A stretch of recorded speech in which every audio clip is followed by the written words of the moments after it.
ভোলায় তরমুজের বাম্পার ফলন হলেও কৃষকের মুখে হাসি নেই। উৎপাদন ভালো হলেও কাঙ্ক্ষিত দাম থেকে বঞ্চিত হচ্ছেন তারা।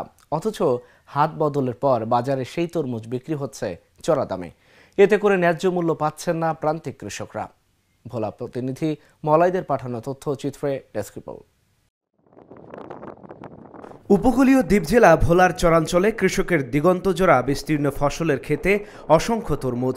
কেউ ক্ষেতে পরিচর্যা করছে, কেউ লতা থেকে তরমুজ কেটে সারি করে রাখছেন, কেউ বা তা গণনা করে শ্রমিকদের মাধ্যমে বিক্রির জন্য ট্রলারে তুলছে। এই দৃশ্য ভোলার সদর উপজেলার ভেলুমিয়া ও ভেদুরিয়া গাজীর চরের। কৃষকরা বলছেন এবছর তরমুজের আবাদ করে ভালো ফলন পেয়েছেন, তবে বাজার দাম কম হওয়ায় কৃষকরা ন্যায্য মূল্য পাচ্ছেন না। ফলন ব্যাপার করছি মানে এখানে ফলন মোটামুটি ভালোই আসছিল। বাজার কম আর ফলন কুচা খুবই একটা সাইজ কুচা। বাজার কম 7,000, 8,000, 9,000, এই বুক আছে মাত্র 12,000। এবং চলে আর পিস চলে 70-60 টাকা। এক পিস তরমুজ বেশি আমরা 70 টাকা 80 টাকা, যেটা বড় সেটা বেশি আমি 120 টাকা 100 টাকা। কিন্তু একটু দাম ভালো হইতো, তাহলে আমাদের ফসল যারা করছি এদের জন্য একটু সুবিধা হইতো। 170 টাকা পরে 17,000 টাকা পড়লে, আর যদি 18,000 টাকা বেশি 180 টাকা পরে। ভোলার বাজারে দেখা যায় কৃষকের বিক্রি করা দামের চাইতে প্রায় 2 থেকে 3 গুণ দামে তরমুজ বিক্রি হচ্ছে।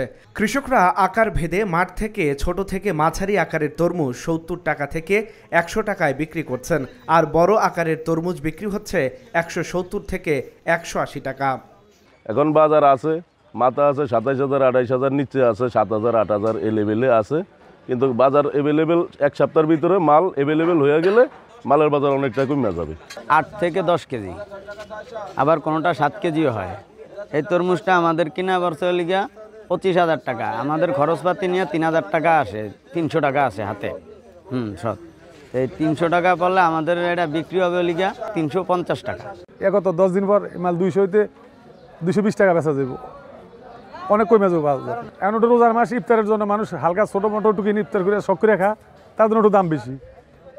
এইটা মনে হয় 15 দিনে একটা মালের প্রতি 80 টাকা, 100 টাকা, 120 টাকা কমে যাবে। কৃষি কর্মকর্তা বলছেন ভোলায় এবছর আবহাওয়া অনুকূলে থাকায় তরমুজের ফলন ভালো হয়েছে, কৃষকরাও ভালো দাম পাচ্ছে। তবে পরিবহন ব্যবস্থার কারণে লাভের বড় অংশই চলে যায়। এবছর আমাদের 13,610 হেক্টর জমিতে তরমুজের আবাদ হয়েছে। ফলন মাশাআল্লাহ অনেক ভালো, কিন্তু স্থানীয় পর্যায়ে যে সমস্যাটা হচ্ছে তরমুজের একটা পরিবহন ব্যবস্থা। কৃষক ভাইরা তাদের উৎপাদনের অথবা লাভের একটা বড় অংশই তরমুজের পরিবহনের ক্ষেত্রে ব্যয় করতে হয়।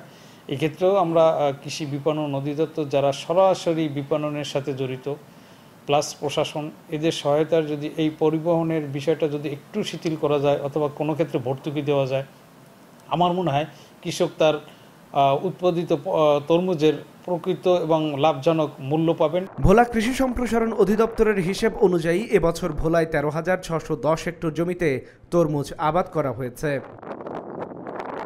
Dhaka journal news desk.